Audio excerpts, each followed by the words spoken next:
నడిచినా కూర్చున్నా మోకాళ్ళ నొప్పులు వస్తున్నాయా? ప్రాణ పెయిన్ క్లినిక్ లో అధునాతన చికిత్సతో మోకాళ్ళ నొప్పులు తగ్గించుకోండి. Welcome to RTC cross roads. Sankranti season వచ్చింది.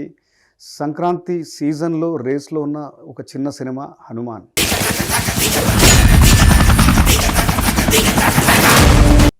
హనుమాన్ లాస్ట్ ఇయరే దాని ట్రైలర్ రిలీజ్ అయింది. అప్పుడే దాని విజువల్స్ తోటి చాలా బస్ క్రియేట్ చేసింది. విజువల్స్ వావ్ అన్నట్టుగా ఉంది. సో అవి ఈ సినిమా ఎప్పుడు వస్తుందా అని ఒక యాంటిసిపేషన్ని క్రియేట్ చేశాయి.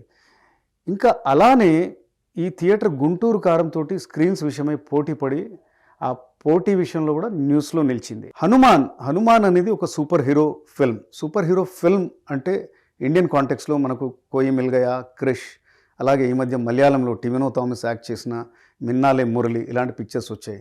కానీ తెలుగు కాంటెక్స్లో ఫస్ట్ పిక్చర్ ఇది. దీన్ని socio fantasy mixed with mythology అనొచ్చు జనర్ పరంగా. అయితే ఈ పిక్చర్ ఒక విలన్ క్యారెక్టర్ తోటి మొదలవుతుంది. తన బాల్యంలో ఒక పిల్లోడు చాలా కామిక్స్ చదవడము చూడడం చేస్తూ ఉంటాడు. He is obsessed with superheroes, Batman, Superman. అలా నేను కూడా అలా కావాలనేది అనుకుంటాడు. వాళ్ళ మదర్ చెప్తుంది, ఒక కామన్ మ్యాన్ కూడా ఒక మంచి పని కోసం తన శక్తికి మించిన పని ఎప్పుడైతే చేస్తాడో అతను సూపర్ హీరో అవుతాడని చెప్తుంది. కానీ ఈ పిల్లోడు చిన్నప్పటి నుంచే చెడు వైపు వెళ్తాడు. సో క్రమేపీ పెద్దగా అయ్యేసరికి అతను సూపర్ హీరో కాదు కానీ సూపర్ విలన్ అవుతాడు. So he wants to get lot of powers. So control freak అవుతాడు. పవర్స్ అంటే మిస్టికల్ పవర్స్ ఎక్కడైనా ఉన్నాయా, ఆ పవర్స్ మనం సంపాదించేసి మొత్తం వరల్డ్ని తన గ్రిప్లో పెట్టుకోవాలనేది అతని కోరిక. సో ఇప్పుడు హీరో ఇంట్రడక్షన్ అవుతుంది. హీరో అంజనాద్రిపురం అనే ఒక చిన్న మారుమూల విలేజ్లో ఉంటాడు. అదొక చాలా పాతకాలం నాటి విలేజ్ లాగా చూపించారు. But visuals are top notch. పెద్ద ఎత్తైన మౌంటైన్స్, జలపాతాలు, వాటర్ బాడీస్, రివర్ ఇలాంటివన్నీ. అండ్ ఒక హ్యూజ్ హనుమాన్ స్టాచ్యూ ఉంటుంది. నేను ఇంతకుముందు చెప్పినట్టుగా చాలా వెనుకబడ్డ ప్రాంతంలాగా చూపిస్తారు. ఇక్కడ ఆ పాలెగాళ్ళ సెటప్ ఇంకా కూడా ఉంటుంది. అదే దొర టైప్. సో ఒక పాలెగాడు ఉంటాడు. ఆ ఊరిలో అందరినీ హింసిస్తూ ఉంటాడు, ఎక్స్టార్షన్ చేస్తుంటాడు, అందరి దగ్గర మనీ కలెక్ట్ చేయడం.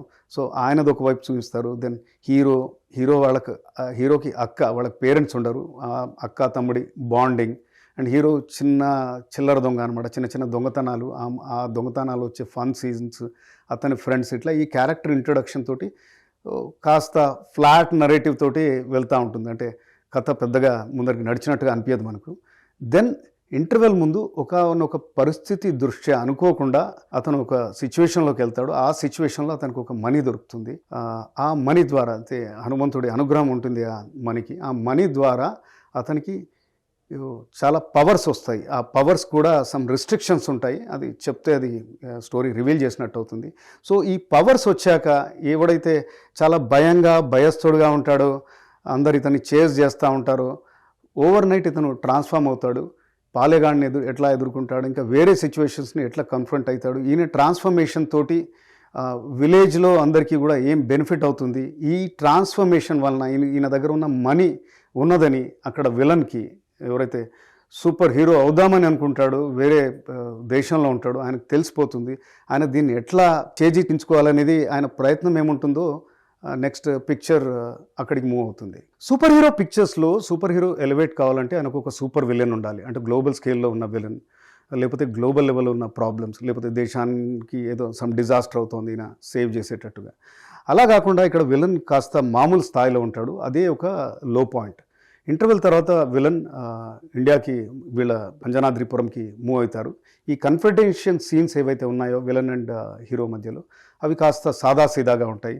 అండ్ విలన్ కూడా ఒక డెన్ అది ఉంటుంది. ఆ సెట్స్ కూడా నార్మల్గా ఉంటాయి. అక్కడ వాళ్ళు యూజ్ చేసే వాళ్ళ గ్యాడ్జెట్స్కి వగరా యూజ్ చేసే విఎఫ్ఎక్స్ కూడా అంత సరిగా లేదు. దెన్ అక్కడి నుంచి హీరోకున్న పర్సనల్ ప్రాబ్లమ్స్, అంటే ఈ సూపర్ పవర్, దానికి రిలేటెడ్ ప్రాబ్లమ్స్, ఇవన్నీ కూడా మామూలుగా అంటే మనకు తెలిసిన టెంప్లెట్లోనే నడుస్తూ ఉంటాయి. సూపర్ హీరో ఫిల్మ్ అనగానే ప్రిడిక్టబిలిటీ ఏదైతే ఉంటుందో ఇక్కడ కూడా ఆ ప్రిడిక్టబిలిటీ ఉంటుంది. సో ఇది తెలిసిన విషయమే కదా అన్నట్టుగా, అంటే చాలా గ్రిప్పింగ్గా ఏమి ఉండదు. But last half an hour is what you call heart of the movie. ఈ లాస్ట్ హాఫ్ అన్ అవర్లో ప్రీ క్లైమాక్స్ నుంచి సినిమా నెక్స్ట్ లెవెల్కి వెళ్ళిపోతుంది. టెక్టానిక్ షిఫ్ట్ అనమాట. అయితే ఇక్కడే Hanuman as a god introduce అవుతారు తన భక్తుల్ని రక్షించడానికి. అండ్ గాడ్ అండ్ భక్తుడి మధ్యలో వచ్చే సీన్స్ ఏవైతే ఉంటాయో అది ఆసమ్. అంటే దాని విజువల్స్ చాలా వండర్ఫుల్గా ఉన్నాయి. దాని పిక్చరైజేషన్ కానీ, కాన్సెప్చువలైజేషన్ కానీ ఎక్సలెంట్. అదే ఈ సినిమాకి ప్రాణం. ఇది చూసేంత వరకు కూడా అరగంట సేపు మనకు గూస్ బంప్స్ వస్తాయి. అండ్ థియేటర్లో మనం ఆ వైబ్స్ చూడొచ్చు. అంటే జై శ్రీరామ్ లాంటి చాంటింగ్స్ కూడా చేశారు. సో ఈ హాఫ్ అన్ అవర్ అనేది ఈ పిక్చర్ని అంతకుముందు దాకా యావరేజ్ అబోవ్ యావరేజ్ ఉన్నదాన్ని హిట్ అనే కేటగిరీలోకి తీసుకెళ్ళింది అనమాట.